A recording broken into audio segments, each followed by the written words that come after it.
Setelah diskusi, Kinan membantu Vano kembali ke kamarnya untuk beristirahat. Dari saat dia bangun, dia telah dihidupkan dengan kekuatan murni saja. Sekarang setelah semua orang pergi, wajahnya akhirnya menunjukkan jejak kelemahan. Kinan membantunya dengan obatnya dan menyelipkannya di tempat tidur. "Apakah kamu ingin aku memanggil Lucky untukmu?"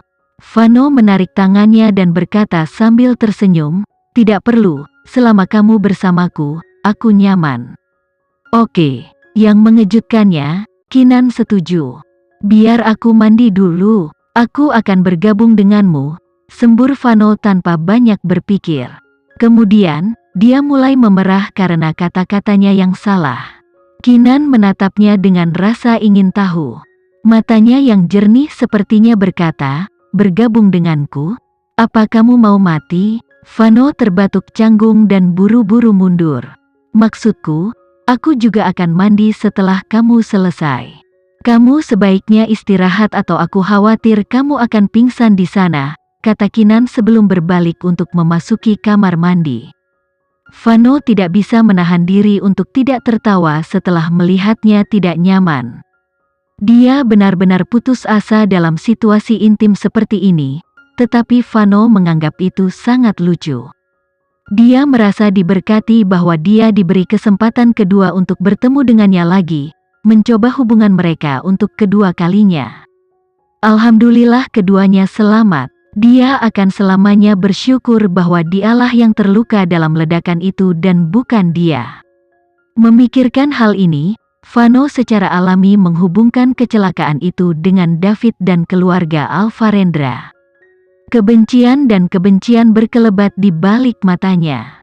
Dia akan membuat keluarga Alvarendra membayar 1000 kali sebagai imbalan. Oleh karena itu, hari-hari keluarga Alvarendra dihitung. Pada saat yang sama, ketika dia memikirkan tentang pengorbanan dan upaya yang dilakukan Kinan dalam upayanya untuk menyelamatkannya, wajahnya terbelah menjadi senyum lebar. Apakah ini berarti tempatku di hatinya sudah berakar? Atau kenapa dia datang ke kota A sendirian untuk membantuku membalas dendam? Karena itu, dia peduli padaku dalam beberapa hal. Vano gelisah di tempat tidurnya. Dia duduk tegak, dan mendengar suara gemericik air dari kamar mandi, tubuhnya mulai memanas. Dia benar-benar ingin menerobos ke sana, namun, dia tahu dia tidak bisa. Jika dia melakukannya tanpa izin Kinan, dia akan dipotong-potong. Vano berbaring kembali di tempat tidurnya dan menggeliat tidak nyaman, berdoa agar siksaannya akan segera berakhir. Setelah Kinan selesai mandi, dia menyadari bahwa dia tidak punya pakaian bersih untuk diganti. Setidaknya ada jubah mandi di toilet, tetapi hanya mengenakan jubah mandi sepertinya agak terlalu hot. Tetap saja, itu lebih baik daripada berjalan telanjang. Kinan ragu-ragu sebelum mengangkat bahu ke jubah mandi. Dia mengencangkan simpul ekstra aman. Setelah mengeringkan rambutnya, dia berjalan keluar dari kamar mandi dan menyadari bahwa Vano telah tertidur. Dia tertidur lelap, mungkin terlalu lelah dari aktivitasnya sebelumnya. Kinan tahu dia masih tidak enak badan, jadi dia tidak mengganggu tidurnya. Dia berjalan melintasi lantai tanpa suara dan menurunkan dirinya di tempat tidur di sebelahnya. Namun, saat dia berbaring, pria yang dia pikir tertidur tiba-tiba berguling dan meremukkannya di bawah pelukannya. Sebelum dia bisa bereaksi, sepasang bibir menamparkan bibirnya.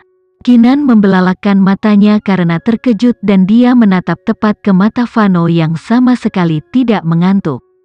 Jika ada, dia melihat api yang hebat menyala di dalamnya. Dia mengunyah bibirnya dengan ceroboh seperti seorang pria yang setelah berkeliaran selama berhari-hari di padang pasir, akhirnya menemukan sebuah oasis.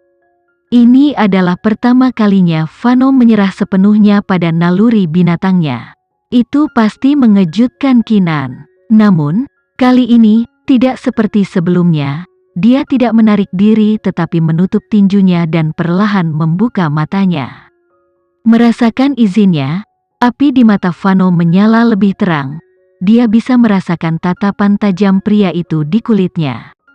Ciuman itu menjadi lebih intim dan intens seperti dia mencoba memakannya. Tangannya tersesat tak terkendali di atas jubahnya. Ketika dia menyentuh kulit telanjangnya, Kinan menggigil. Itu hampir tidak terlihat tetapi Vano masih mendeteksinya. Dia berhenti tiba-tiba, dan ciumannya menjadi jauh lebih lembut.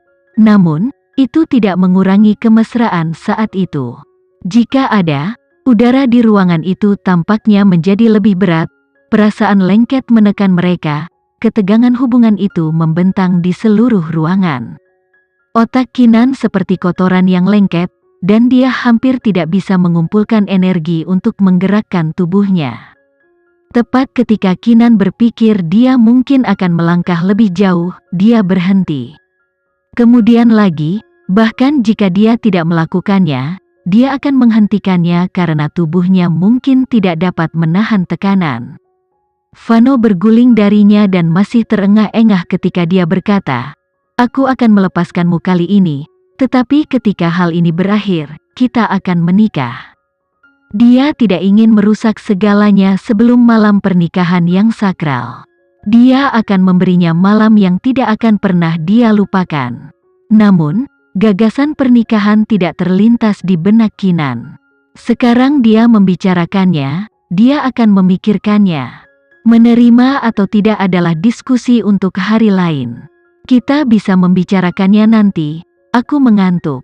Kinan berpaling darinya dan menutup matanya, pipinya merona merah. Gairah tak terkendali sebelumnya benar-benar telah meresahkannya. Vano tersenyum melihat reaksinya. Dia memeluknya dari belakang dan berbisik ke telinganya, "Oke, lain kali kalau begitu." Mengambil aroma tubuhnya, dia akhirnya menutup matanya yang lelah. Dia lelah, tetapi dengan Kinan di pelukannya, dia merasa puas dan aman.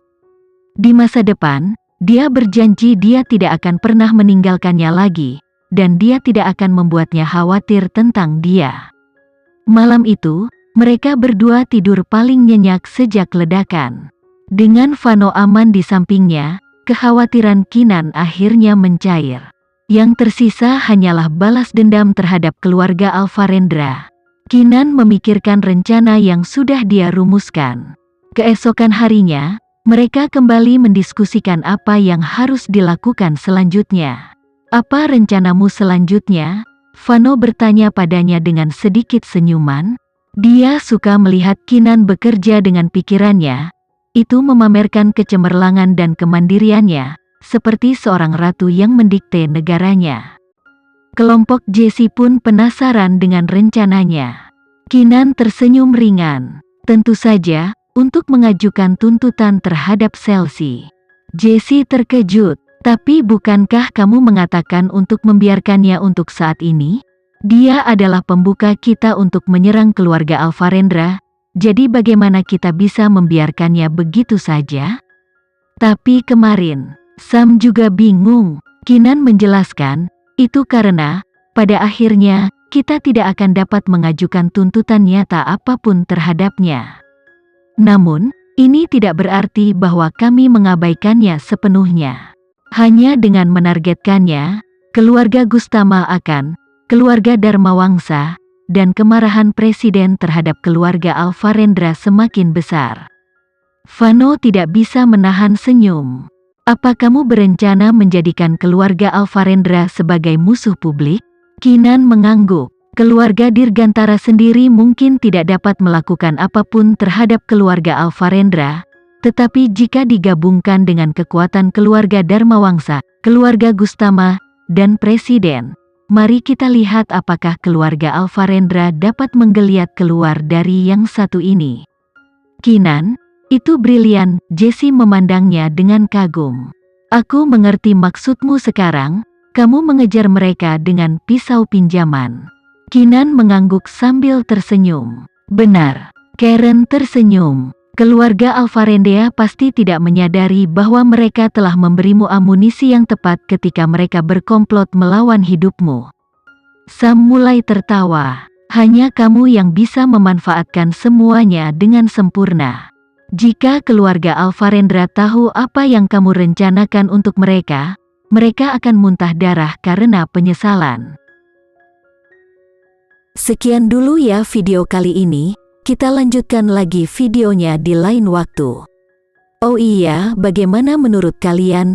Semoga bisa sedikit menghibur kalian semua. Untuk teman-teman yang baru nonton, jangan lupa subscribe ya, hehehe. Dan kalau teman-teman ada yang ingin gabung langganan, bisa langsung gabung saja untuk dapat fitur yang menarik dan sedikit membantu Mimin. Terima kasih banyak sudah menonton, sampai jumpa lagi, bye bye bye.